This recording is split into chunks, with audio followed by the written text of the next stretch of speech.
Em nome do Pai, do Filho e do Espírito Santo. Amém.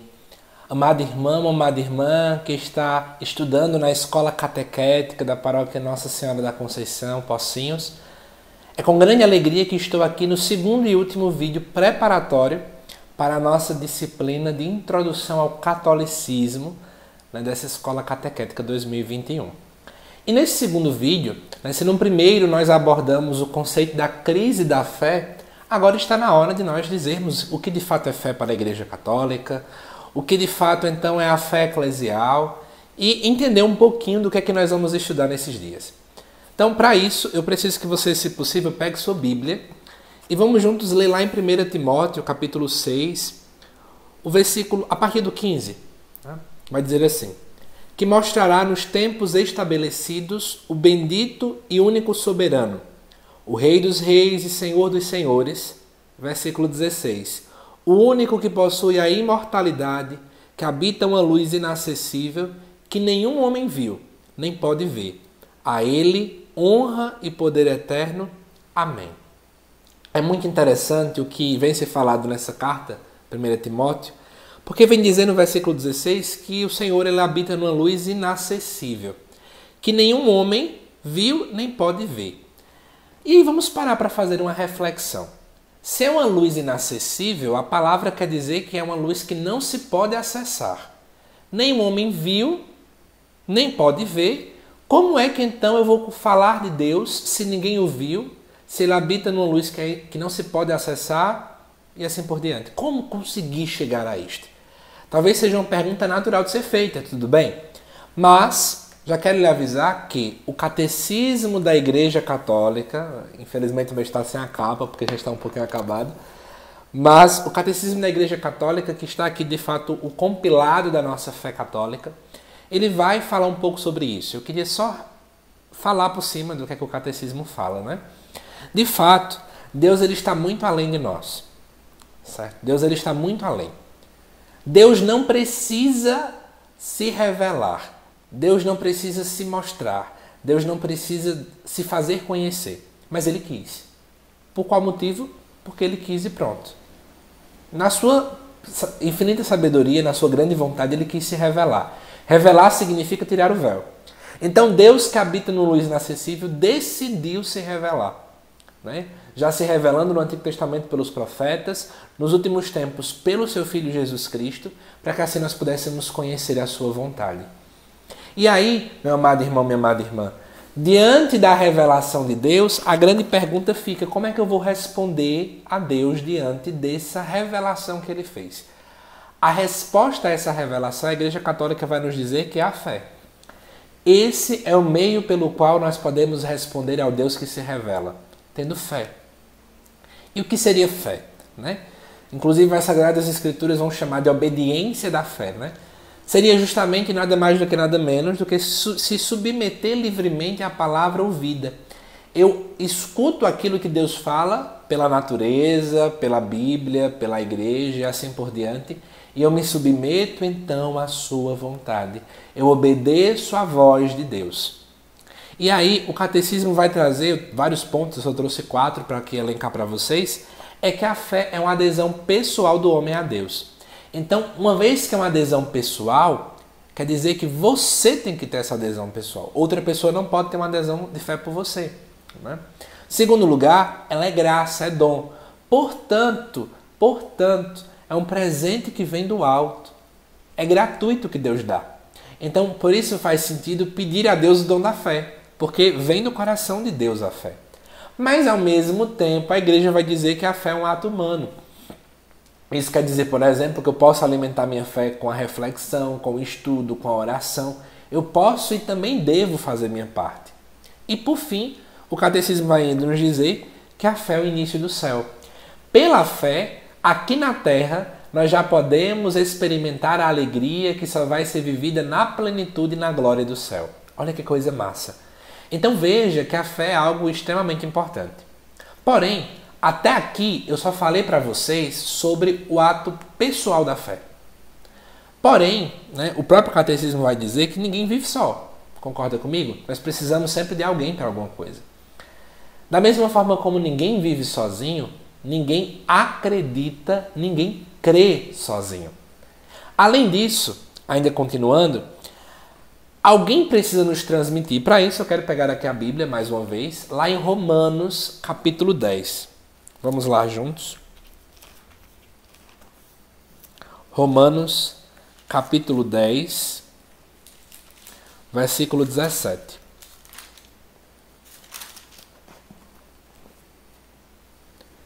Que vai dizer o seguinte: pois a fé vem da pregação, e a pregação é pela palavra de Cristo. Alguns vão traduzir que a fé vem pelo ouvir. Faz todo sentido, né? Alguém precisa transmitir para nós. Por exemplo, se você sabe hoje que Jesus Cristo morreu na cruz por você, é porque alguém te disse. Mesmo que esse disse tenha vindo da Bíblia. Mas alguém teve que te falar. Então a fé é preciso vir de um ambiente muito maior que é a comunidade, o ambiente eclesial que é a igreja. Ainda continuando, segundo o catecismo, podemos afirmar sem sombra de dúvidas que antes de tudo é a igreja que crê e dessa forma carrega, alimenta e sustenta a fé. A igreja é nossa mãe. Assim como uma mãe alimenta o seu filho, ensina seu filho a caminhar e está ao lado dele durante toda a vida quando ele precisar, assim, da mesma forma, é a Igreja Católica Apostólica Romana. E poderíamos falar, né, de uma das características dessa nossa fé. A nossa fé, ela é una. Nós, de fato, temos uma única fé. É isso que já eu vou comentar. Inclusive, vai ser isso que nós vamos estudar agora no mês de outubro. Essa unicidade da fé católica. Mas, muitas pessoas podem, inclusive, dizer o seguinte: vocês falam da fé através de um credo, onde todo mundo reza a mesma coisa, fala a mesma coisa. Parece que vocês tomam o credo como sendo uma fórmula mágica. Mas eu quero dizer uma coisa para você. Nós não cremos nas fórmulas. Nós cremos nas verdades que aquelas fórmulas expressam. E a fórmula do credo, por exemplo, vai dizer: creio em Deus Pai Todo-Poderoso. Eu creio nesta verdade que a fórmula expressa. Mas já que eu estou falando de uma fórmula, e essa fórmula é o credo, agora está na hora de poder anunciar o que você provavelmente já ficou sabendo. A nossa disciplina de introdução ao cristianismo, ou melhor, ao catolicismo, né, ela vai ter como ementa, como assunto, né, todo esse mês de outubro, das nossas 2 aulas presenciais, o credo. Nós vamos estudar o símbolo da fé. Não é? E aí, agora, nessa segunda parte final deste vídeo, eu queria dizer para você, então, o que seria o símbolo da fé. Para que quando chegarmos pessoalmente, nós não gastarmos tanto tempo nesses conteúdos históricos e irmos mais direto ao ponto, naquilo que a Igreja Católica, então, vai nos ensinar por meio do credo. Então, pega um papel, porque eu vou dar algumas informações que talvez você sinta vontade de poder escrever. Primeiro lugar, quando ele surgiu? Segundo o livro de Bento XVI, Introdução ao Cristianismo, está aqui para vocês. Ele vai nos dizer algumas informações, inclusive essa segunda parte do vídeo eu preparei usando esse livro como base. Ele surgiu entre o século II e III, no contexto da prática batismal. Então a dinâmica era mais ou menos assim: no batismo se fazia várias perguntas, né? Se você crê em Deus Pai Todo-Poderoso, você respondia, creio. E assim ia se brincando, né? Então era um credo de perguntas e respostas, tá bom? Diferentemente do que nós temos hoje, que é em forma de texto. Ele surgiu diante dessa dinâmica batismal e mais. Onde é que ele surgiu? Ele surgiu na Igreja de Roma. A princípio, ele era na forma do idioma grego, na linguagem grega, mas depois as coisas foram alterando e eu vou falar sobre isso já já. Ele remonta, na verdade, a um trecho lá do Evangelho de Mateus. Mateus, capítulo 28, versículo 19. Ide, portanto, e fazei que todas as nações se tornem discípulos, batizando-as em nome do Pai, e do Filho e do Espírito Santo. Então, na verdade, ao olhar para esse mandamento que o próprio Jesus deu, né, uma ordem que ele deu aos discípulos de envio, os discípulos entenderam que então para o batismo era preciso que a pessoa tivesse de fato essa fórmula, né, via perguntas e respostas, sendo declarada, sendo confessada. Então, como eu já falei, era por meio de perguntas e era um elemento distintivo da fé cristã. Uma pessoa que era cristã, ela na verdade acreditava naquilo que estava contido, né, nesta fórmula de fé.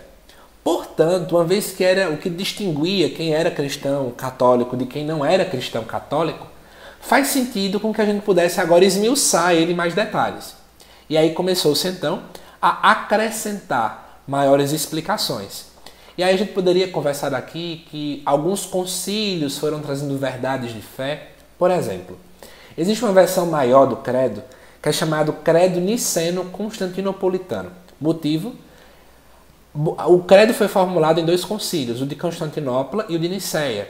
Especialmente nesses 2 concílios, algumas verdades sobre a pessoa de Jesus Cristo foram definidas.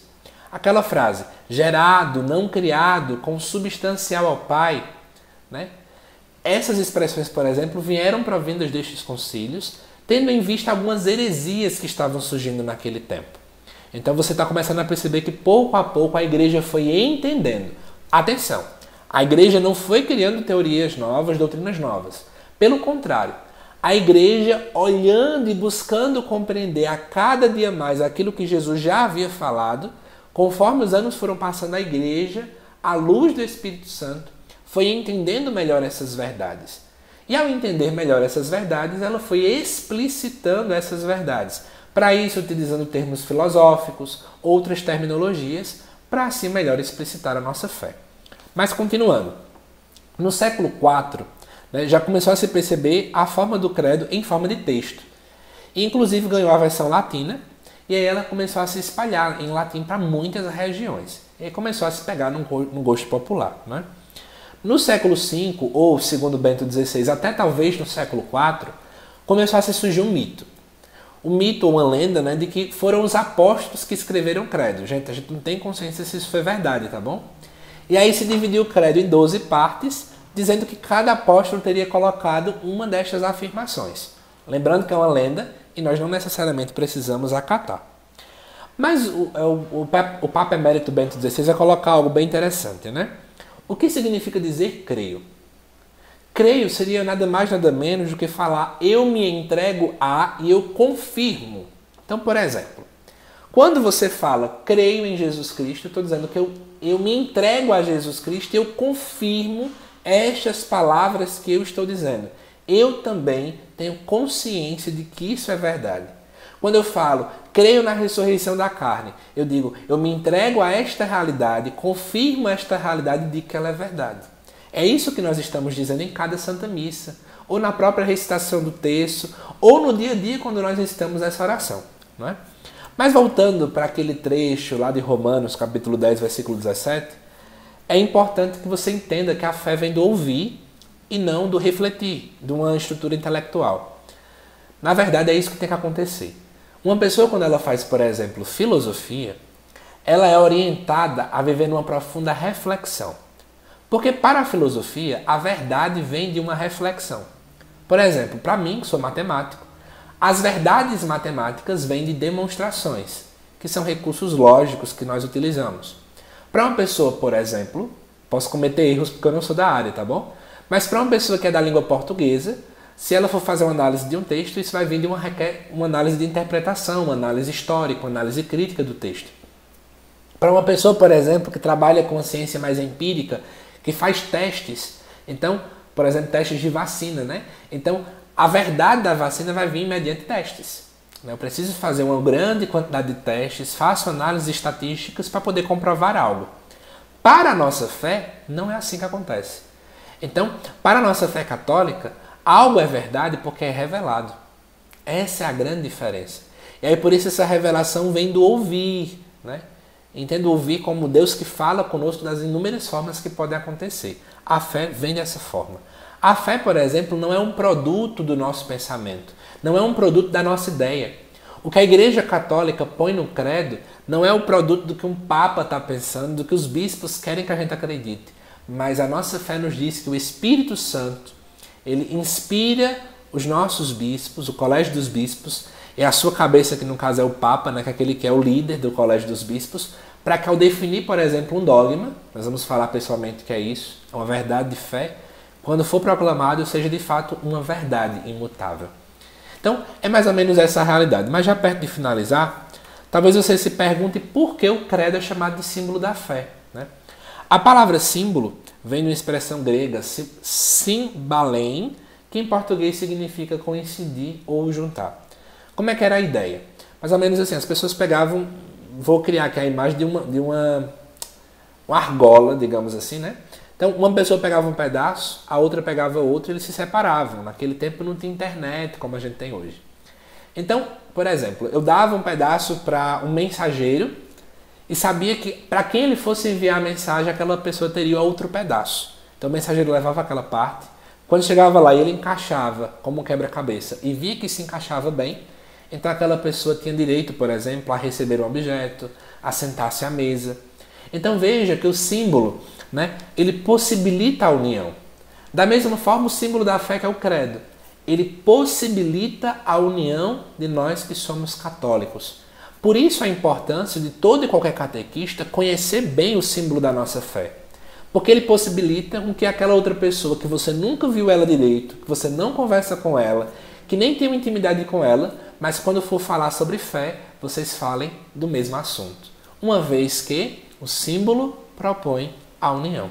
Se nós somos um corpo, precisamos também ter uma só fé, acreditarmos no mesmo Cristo.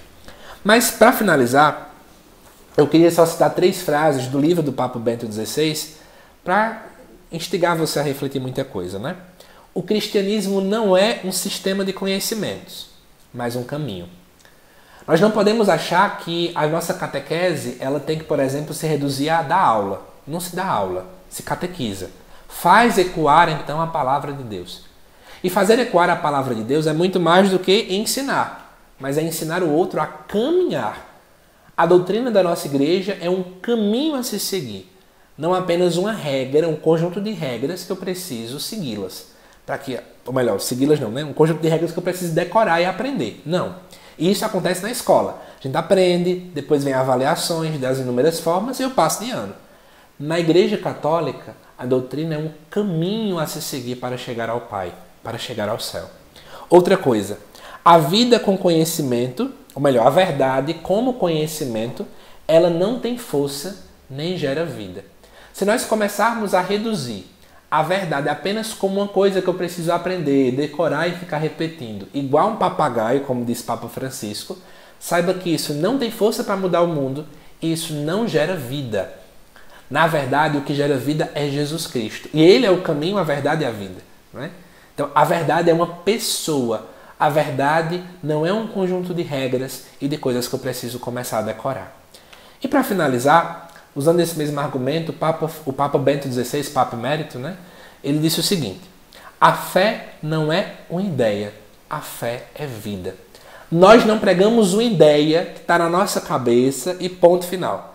Nós pregamos uma pessoa que ela é vida com V maiúsculo, ou seja, que dá vida em plenitude, que se encarnou, pisou nessa terra, morreu e ressuscitou por nós. A nossa fé é centrada em uma pessoa, não em um conjunto de regras. Por que eu falo isso? Porque o que nós vamos ver no mês de outubro é justamente isso. Nós não vamos ter uma aula apenas de repetição de conhecimento e de decorebas. Nós vamos tentar descobrir quem é Jesus. E por conseguinte, quem é a Trindade? Quem é o Pai, quem é o Filho e quem é o Espírito Santo. Espero que seu coração esteja animado, certo? Porque no dia 10 de outubro nós vamos nos encontrar juntos para ter uma manhã de encontro com Cristo. Porque aprofundar a nossa fé é nada mais, nada menos do que entrarmos juntos neste caminho rumo ao céu. Que Deus te abençoe e deixa aqui nos comentários como é que estão as suas expectativas para a nossa primeira aula da Escola Catequética no mês de outubro. Vamos juntos introduzir a nossa vida inteira ao catolicismo. Espero por você lá, que Deus te abençoe e até lá.